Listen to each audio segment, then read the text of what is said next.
जैसे कि आप सभी को अच्छे तरीके से मालूम है कि जब भी भारत में या किसी भी राज्य में कुपोषण के संबंध में रिपोर्ट प्रकाशित की जाती है, दुबले पतले नाटे बच्चों के संबंध में रिपोर्ट प्रकाशित की जाती है और ये जानकारी प्राप्त होती है कि इस राज्य में या फिर इस जिले में कुपोषण की दर इतनी है, बच्चे इतने पतले हैं, दुबले हैं, नाटे हैं, तो इसके बाद जो है वहां पर आंगनबाड़ी के संबंध में चल रही योजनाओं के संबंध में सवाल जवाब जरूर किया जाता है। इसी के संबंध में बिहार के लिए जो है नेशनल हेल्थ रिपोर्ट जो है फैमिली सर्वे NHFS 5 की रिपोर्ट प्रकाशित की गई है। ये केंद्र सरकार का डाटा होता है, मंत्रालय का डाटा होता है। इसमें यह मालूम चला है कि बिहार के अभी भी 2-4 जिले ऐसे हैं जहां पर कुपोषण की दर बिल्कुल कम नहीं हुई और नाटेपन की स्थिति ज्यादा है। चलिए डिटेल में आपको पूरी खबर मैं दिखा देता हूं।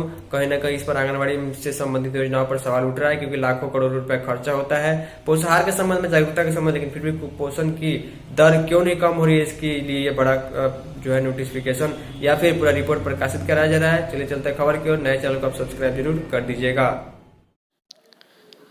ध्यान दीजिएगा, बिहार की राजधानी पटना से ये जो है पूरी की पूरी रिपोर्ट प्रकाशित की गई है।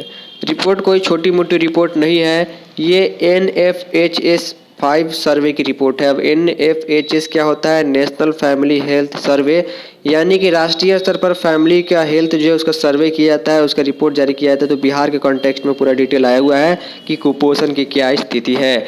लिखा गया बिहार में कुपोषण से नाटे रह गए 42.9% बच्चे। NFHS 5 के मुताबिक राज्य में बच्चों के नाटेपन में 5% की कमी तो आई है, लेकिन वो चीज़ें अभी प्राप्त नहीं हो पाई है जिस चीज़ों से कुपोषण दूर हो पाए और बच्चों में विकास ज़्यादा हो। लिखा गया है कि कुपोषण भारत की सबसे गंभीर विकास चुनौतियों में है। यह बीमारी का बोझ बढ़ाता है। यह नाटापन की बड़ी वजह है जो लंबी अवधि में आनुवंशिकता में भी बदल सकती है। 0 से 6 वर्ष के बच्चों में उम्र के सापेक्ष कम ऊंचाई नाटापन तो ऊंचाई की और उम्र की अपेक्षा में कम वजन जो है कमजोरी का संकेत है, कुपोषण का संकेत है।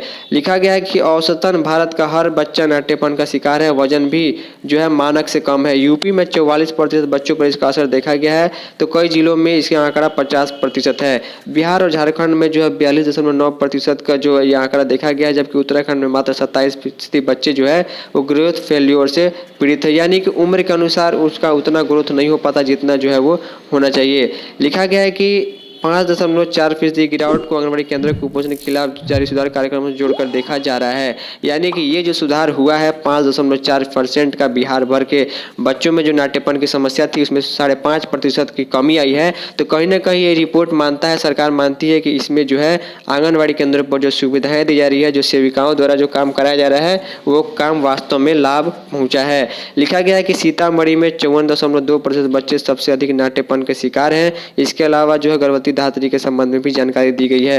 लिखा गया है कि जांच, स्वास्थ्य जांच, गोद भराई और अन्नप्राशन और सुई वगैरह के साथ जो है अभी फिलहाल काफ़ी चीज़ें कंट्रोल में हैं। अब लिखा गया नाटेपन के जो कारण क्या होता है कि पौष्टिक आहार की कमी होती है, खेलने के लिए जगह नहीं होता, जंक फूड का ज़्यादा प्रयोग, पर्यावरण प्रदूषण और गर्भावस्था में माँ के पोषण में कमी के चलते जो है ये सारी चीज़ें होती हैं।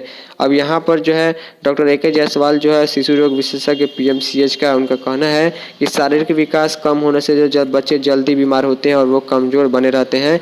यहाँ पर पूरा डेटा के साथ इस खबर को प्रकाशित किया गया है। सबसे खराब स्थिति वाले जिले में बिहार में नाटेपन में सीतामढ़ी में सबसे ज़्यादा नाटापन है, उसके बाद शेखपुरा, अररिया, नवादा, पूर्वी चंपारण।